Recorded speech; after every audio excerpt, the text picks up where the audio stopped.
The world stopped when he said it.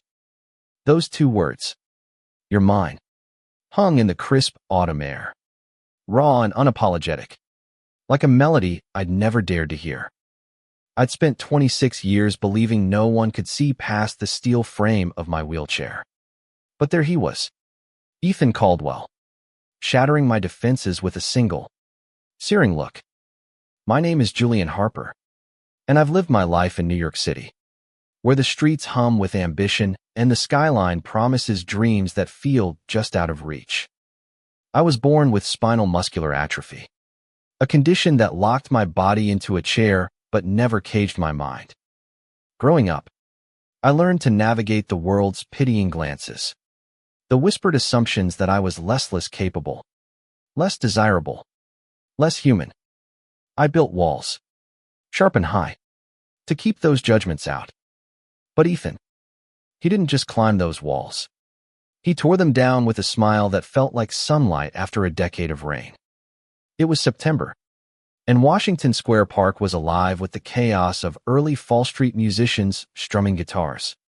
Students sprawled on the grass, and the faint scent of roasted chestnuts drifting from a nearby cart. I'd come to the park to sketch, my notebook balanced on my lap, capturing the arch in quick, precise lines. Art was my escape, my way of shouting to a world that rarely listened. That day, I was lost in the curve of a pencil stroke when I felt Ida gaze, steady and unyielding, like a hand brushing against my soul. I looked up, and there he was. Ethan stood a few feet away, his dark hair tousled by the breeze, his green eyes locked on mine with an intensity that made my breath catch. He wasn't staring at my chair or the way my hands trembled slightly as I held my pencil. He was looking at me like I was the only person in the park, maybe the only person in the world. "Nice sketch," he said, his voice low and warm, like he was sharing a secret. He nodded toward my notebook, stepping closer. "Mind if I take a look?" I hesitated. People didn't usually talk to me like that, casual, genuine, without that cautious tone reserved for someone they thought was fragile. "Sure," I said, my voice steadier than I felt. He sat on the bench beside me, close enough that I could smell his cedarwood cologne, and leaned in to study my work. His shoulder brushed mine, and I swear my heart forgot how to beat. "You're good," he said, his eyes flicking back to mine. "Really good. You see things most people miss." I laughed, a little too sharply. "Yeah, well, I've had a lot of time to observe." It was my usual deflection, a way to keep people at arm's length. But Ethan didn't flinch. Instead, he tilted his head, his lips curving into a half-smile that made my stomach flip. "Maybe," he said, "but I think you see more than that. You see people." I didn't know what to say. No one had ever called me out like that, like they could see the parts of me I kept hidden. I mumbled something about needing to finish my sketch and turned back to my notebook. But Ethan didn't leave. He stayed, asking about my art, my favorite places in the city, my life. And for the first time in years, I let myself answer. We talked until the sun dipped low, painting the park in hues of gold and amber. Ethan told me he was a barista at a small coffee shop in the East Village, but he dreamed of opening his own bookstore one day, a place where stories could live and breathe. He spoke with a quiet passion, his hands moving animatedly, and I found myself hanging on every word. When he asked for my number, I gave it to him without thinking, my heart racing like I'd just run a marathon. That night, I lay awake in my small apartment, replaying every moment. His smile, his voice, the way he'd looked at me, not with pity or curiosity, but with something deeper, something that felt like want.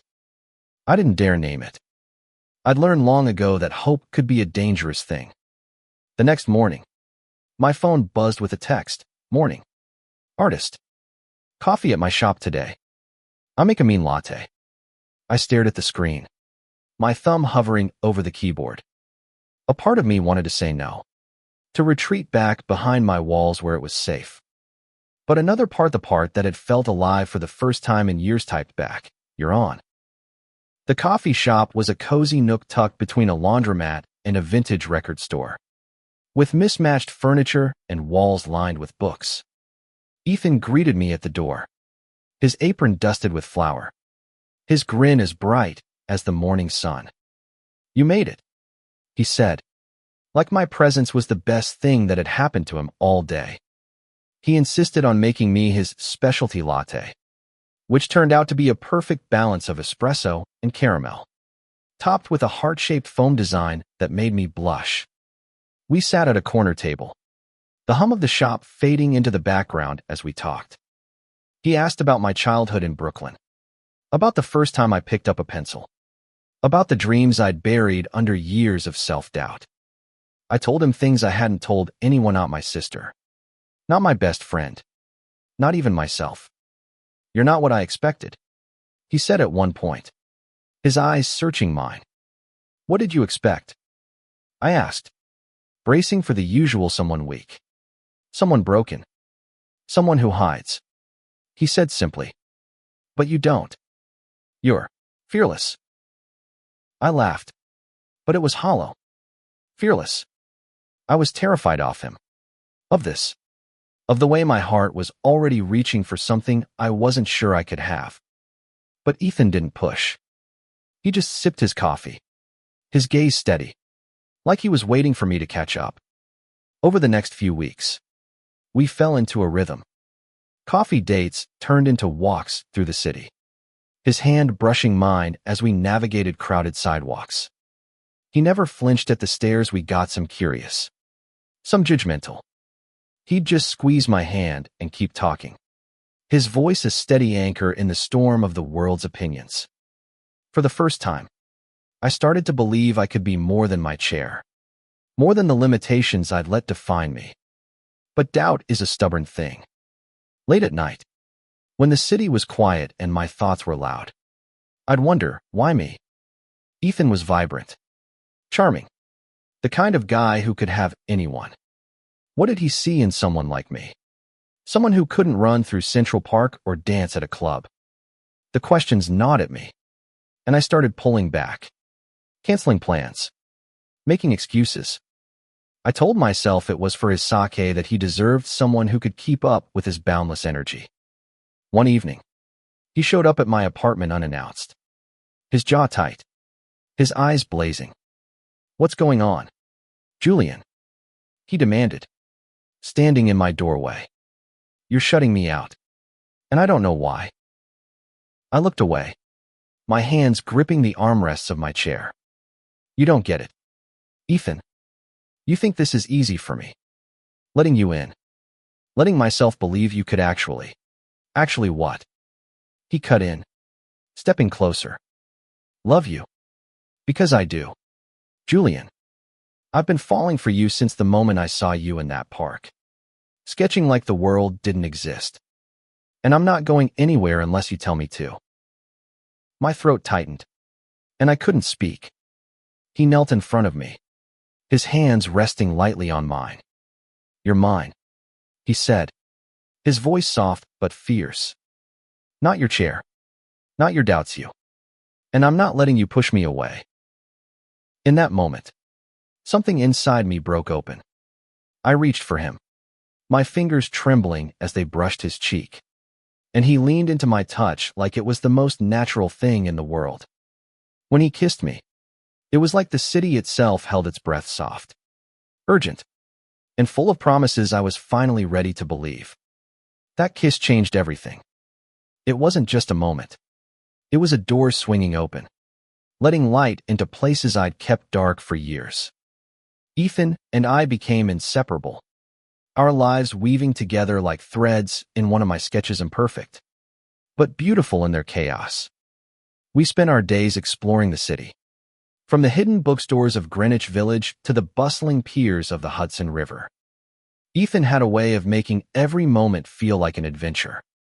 He'd push my chair through crowded markets, laughing as we sampled spicy street food, or read to me from dog-eared novels while we sat by the river, the city's pulse thrumming around us.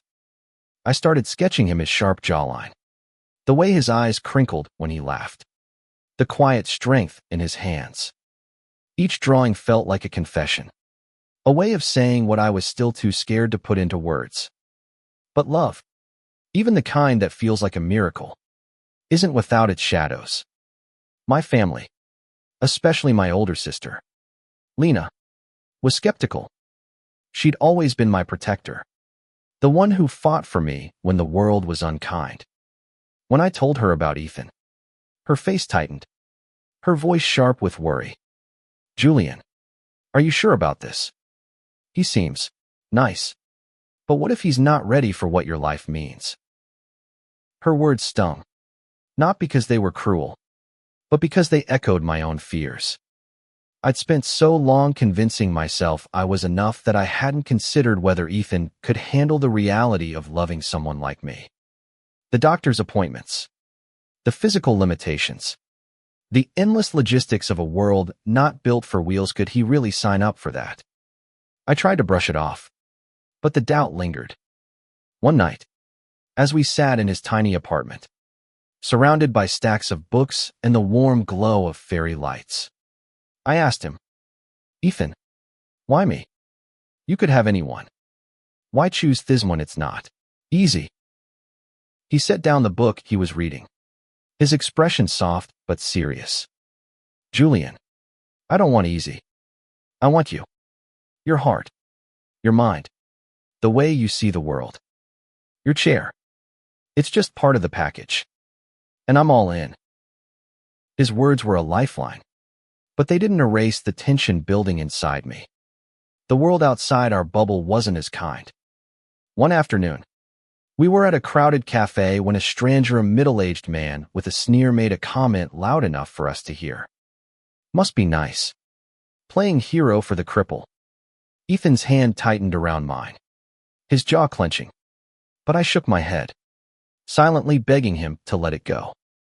I was used to it. He wasn't. Later, as we walked home, he was quiet. His usual warmth dimmed. "I hate that," he said finally, his voice low. "I hate that people look at you and see anything less than who you are." I reached for his hand, squeezing it. "They don't matter. Ethan, you do." But they did matter. Not because I cared about their opinions, but because I saw how they wore on him.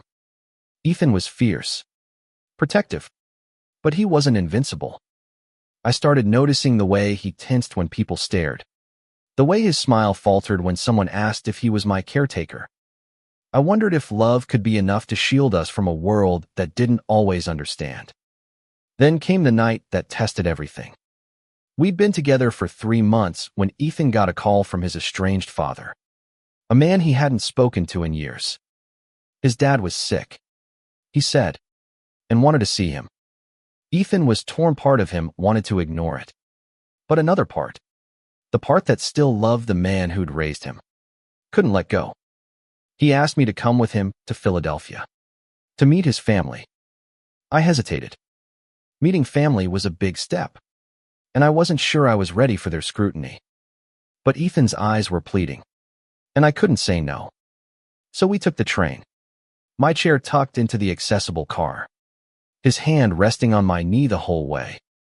When we arrived at his childhood home, a modest row house in a quiet neighborhood, I felt the weight of every stare from his family. His mother was kind but distant, his brother openly skeptical, and his father, frail and bedridden, looked at me like I was a puzzle he couldn't solve. Dinner was tense, the air thick with unspoken questions. Ethan's brother, Mark, was the first to break the silence. "So, Ethan, you're serious about this? About him?" He gestured toward me, his tone dripping with doubt. Ethan's hand found mine under the table. "Yeah, Mark. I'm serious. More serious than I've ever been."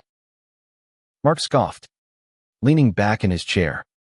"You're young, Ethan. You sure you want to tie yourself down to all this? The words hit like a punch, and I felt my walls start to rise again. But before I could speak, Ethan stood, his voice steady but fierce. Julian is more than you'll ever understand. If you can't see that, that's your loss, not mine. The room fell silent, and I realized then that Ethan wasn't just fighting for May, he was fighting for us. For the life we were building. Against the odds. Against the world. That night, as we lay in the guest room, his arms wrapped around me, I whispered, "Thank you." "For what?" he murmured, his breath warm against my neck. "For seeing me." He kissed my forehead, his voice soft but certain. "Always." Back in New York, the city felt different, like it was ours. Ethan and I grew bolder, holding hands in public, stealing kisses in crowded subway stations. My sketches started to change, too, filled with vibrant colors and scenes of us together, Ethan laughing in the rain, Ethan reading by candlelight, Ethan looking at me like I was his entire world. I even started sharing my art online, something I'd never had the courage to do before. To my surprise, people responded, leaving comments about how my work made them feel. For the first time, I felt seen, not just by Ethan, but by a world I'd always kept at a distance. But life has a way of testing you just when you think you've found your footing. One crisp October morning, I woke to a call from my doctor. My condition was stable, but there were new concerns: muscle deterioration, potential complications. Nothing immediate, but enough to remind me that my body was a ticking clock. I didn't tell Ethan right away. I couldn't bear the thought of burdening him, not when he was already carrying so much. Instead, I threw myself into my art, sketching feverishly, as if I could capture every moment we had left. Ethan noticed the change. Of course. He always did. One evening, as we sat in his bookstore, now a reality, thanks to a small loan and his relentless determination, set down a stack of books and looked at me. "Julian, what's going on? You're here, but you're not here." I tried to brush it off, but he wouldn't let me. He knelt in front of me, his hands on my knees, his eyes searching mine. "Talk to me," he said. "Please." So I told him about the doctor's call, the fears I'd been carrying, the weight of knowing my time might be shorter than I wanted. I expected him to pull back, to reconsider what he'd signed up for. But instead, he took my hands, his voice steady. "We'll face it together. Julian, whatever comes, I'm not going anywhere." His words broke something in men at my walls, but the last of my resistance. I realized then that love wasn't about being perfect or whole. It was about showing up, scars and all, and choosing each other anyway. That night, we made a plan, not for the worst, but for the best. We'd travel, see the world, make memories that would outlast any diagnosis. Ethan even started researching accessible destinations, his excitement infectious as he talked about hiking trails in Colorado and beaches in California. But the world wasn't done testing us. A few weeks later, Ethan's bookstore faced trouble. A chain bookstore opened nearby, drawing customers away, and the bills started piling up. Ethan tried to hide his stress, but I saw it in the way his shoulders slumped, the way he stayed up late crunching numbers. I wanted to help, but I felt powerless. My disability checks barely covered my own expenses, and my art, while gaining traction, wasn't enough to make a difference. One night, as we sat in the empty bookstore, surrounded by the scent of paper and ink, I had an idea. What if we hosted an art show here? I said. I could display my sketches, maybe sell a few. It could bring people in. Ethan's eyes lit up, the first spark I'd seen in days. "You'd do that? For the store?" "For us," I corrected, and he kissed me, his lips fierce and grateful. The art show was a gamble, but we poured everything into it. I spent weeks preparing, sketching scenes of the city, of Ethan, of the life we were building. Ethan handled the logistics, turning the bookstore into a gallery with fairy lights and handwritten signs. When the night arrived, I was a bundle of nerves, my hands trembling as I arranged my sketches on easels. To our shock, people came. Friends, strangers, even some of my online followers. They wandered through the store, murmuring about my work, asking questions about the stories behind each piece. By the end of the night, we'd sold half my sketches and gained dozens of new customers for the bookstore. Ethan pulled me into a corner, his eyes shining. "You did this," he said. "You saved us." "No," I said, my voice thick with emotion. "We saved each other." That night, as we celebrated with cheap wine and laughter, I realized something. Love wasn't just about grand gestures or perfect moments. It was about the quiet victories, the shared struggles, the choice to keep fighting for each other, no matter what. The art show marked a turning point. Ethan's bookstore thrived, becoming a haven for artists and dreamers, a place where stories ours included came to life. My art career took off, too, with galleries reaching out, offering shows and commissions. But more than that, Ethan and I grew stronger, our love a quiet fire that burned through every obstacle. Still, life wasn't a fairy tale. My health remained a shadow, always lurking, reminding me that some battles couldn't be won. There were days when my body betrayed me, when simple tasks felt like mountains. Ethan was there through it all, never flinching, never complaining. He'd sit with me during long hospital visits, reading aloud from his favorite novels, or push my chair through the city when I was too tired to do it myself. His love wasn't loud or showy. It was steady, like the rhythm of waves against the shore. One spring evening, a year after we'd met, Ethan took me to Washington Square Park, the place where it all began.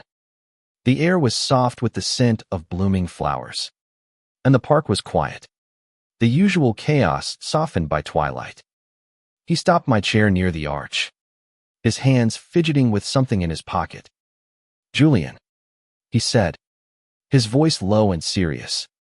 "I've been thinking a lot about us, about what we've built, what we've fought for." He knelt in front of me, pulling out a small velvet box. My heart stopped as he opened it, revealing a simple silver band, etched with tiny stars. "I don't care what the world thinks," he said, his eyes locked on mine. "I don't care about the challenges or the doubts or the stares. I just want you today, tomorrow, always. Will you marry me?"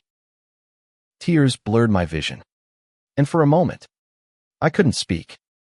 All I could see was him, Ethan, the man who'd seen me when I thought no one would, who'd loved me when I wasn't sure I could love myself. "Yes," I whispered, and he slid the ring onto my finger, his hands trembling as much as mine. The crowd around us erupted into cheers, strangers who'd gathered, drawn by the quiet beauty of the moment. Ethan kissed me, and it was like the first time all over again, soft, urgent, full of promises. In that moment, I knew this was what love looked like. Not perfection, but perseverance. Not ease, but effort. Not a fairy tale, but a life, messy and real and ours. We married in the fall, in a small ceremony at the bookstore, surrounded by books and art and the people who'd come to love us. Lena was there, tears in her eyes as she hugged me, whispering, "I was wrong. He's perfect for you." Ethan's family came too, their skepticism softened by time and the undeniable truth of our love. As we stood together, hand in hand, I thought about the journey that had brought us here. The doubts, the fears, the moments when I'd almost let him go. I thought about the world that had tried to define me by my chair, and the man who'd seen beyond it, who'd looked at me and said, "You're mine."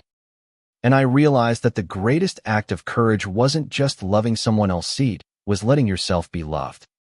Fully and without apology. Our story didn't end with the wedding. It continued. Through hospital visits and quiet nights. Through laughter and tears. Through sketches and stories that filled the pages of our lives. And every time I looked at Ethan, I saw the truth. Love doesn't erase the challenges, but it makes them worth facing. Together, we were unstoppable, not because we were perfect, but because we were us.